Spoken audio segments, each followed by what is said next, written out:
एक जंगल में लीला रहा करती थी। लीला के पति के मरने के बाद उसके बच्चे टोनी का जिम्मेवारी लीला के ऊपर आ गई थी।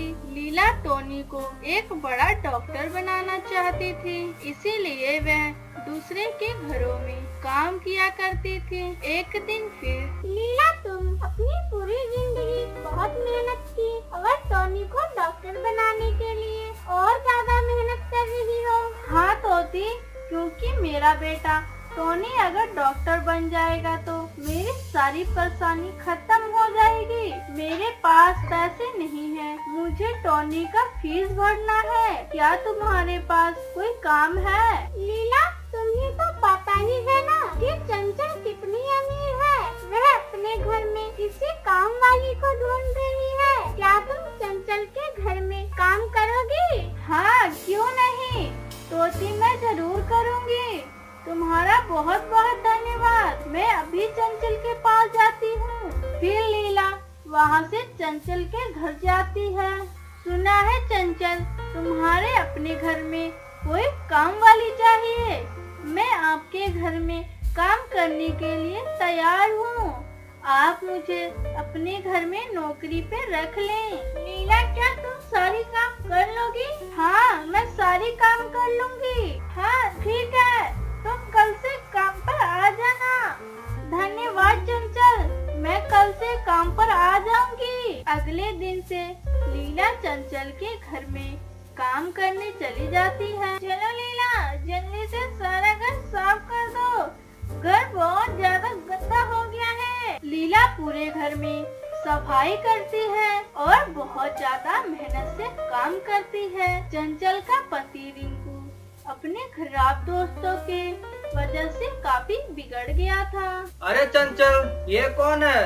यहाँ हमारे घर में क्या कर रही है? रिंकू, तुम इतना नाराज क्यों हो रहे हो? ये लीला काम वाली है, हमारे घर में बस काम करने आई है। लीला भी यह सारी बातें सुन रही थी। उसे यह सब बहुत बुरा लगा, परंतु वह बेचारी बहुत मजबूर थी और वह कुछ नहीं कह पाती। अरे चंचल, मुझे जल्दी पैसा दो। अरे रिंकू जी, अभी कल ही तो आपको 500 रुपए दिए थे, तो आखिर आप इतने पैसे को क्या करते हैं? अरे चंचल, क्या हो गया? तुम्हें मैं दूसरे जंगल में जाकर बिजनेस करता हूँ। तुम्हें तो पता ही है ना कि अगली बार मेरा सारा बिजनेस बंद हो गया था। अब तो मुझे बहुत ज्यादा मेहनत करनी पड़ती है। अच्छा ठीक है, रुको, आपको मैं अभी पैसे ला कर देती हूँ। अच्छा चंचल, रिंकू सर वैसे कौन से काम करते हैं? मुझे नहीं पता लीला, परंतु रिंकू जी कहते हैं मैं एक दिन ढेर सारे पैसे कमाऊंगा बिजनेस से। चंचल, आपको अपने पति पर नजर रखनी चाहिए। पता नहीं रिंकू सर इतने पैसे क्या करते हैं। हाँ, तुम ठीक कह रही हो लीला, परंतु मेरे पति बहुत अच्छे हैं। वे ऐसा काम बिल्कुल भी नहीं करेंगे जिससे कि मेरी बदनामी हो। अब रिंकू घर से पैसे रोजाना ही चुराने की कोशिश करता था। चंचल काम पर चली गई है, मैं अभी पैसा चुरा लेता हूँ, वरना वो मुझे पैसा नहीं देगी। अब ना जाने ये लीला कहाँ से आ गई है। चलो, ये तो मेरा कुछ नहीं बिगाड़ सकती।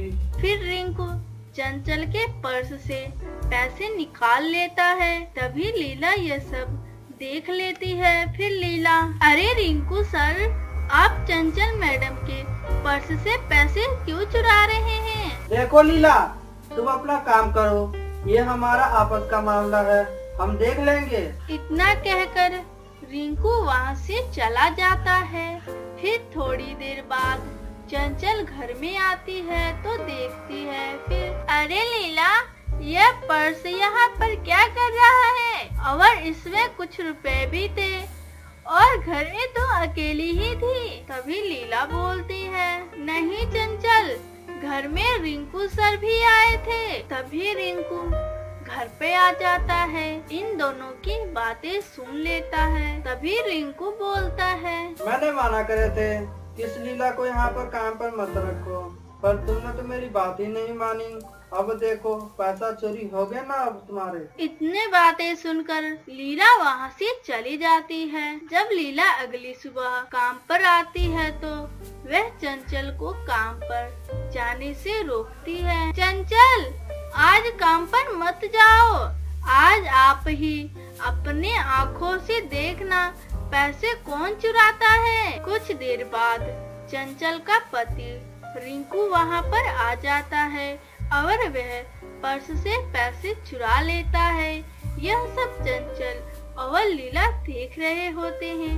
तभी रिंकू, अरे लीला सुनो, अगर तुमने चंचल को कुछ भी बताया तो मैं तुम्हें काम पर से निकाल दूंगा। तभी चंचल कमरे से निकल कर आती है तो वह रिंकू चंचल को देखकर डर जाता है और बोलता है, देखो चंचल, लीला तुम्हारे पैसे चुरा रही थी, वो तो मैंने देख लिया। रिंकू, मैं सब देख रही थी। पैसे लीला नहीं बल्कि तुम चुरा रहे थे। तभी रिंकू बोलता है, चंचल मुझे माफ कर दो, मैं ये पैसा चुरा कर ले जाता हूँ और अपने दोस्तों के साथ पार्टी करता हूँ। मुझे माफ कर दो, मैं अब दोबारा ऐसा काम नहीं करूँगा और मन लगा कर काम करूँगा। न बातें सुनकर चंचल रिंकू को माफ कर देती है और लीला को धन्यवाद करती है और खुशी खुशी रहने लगती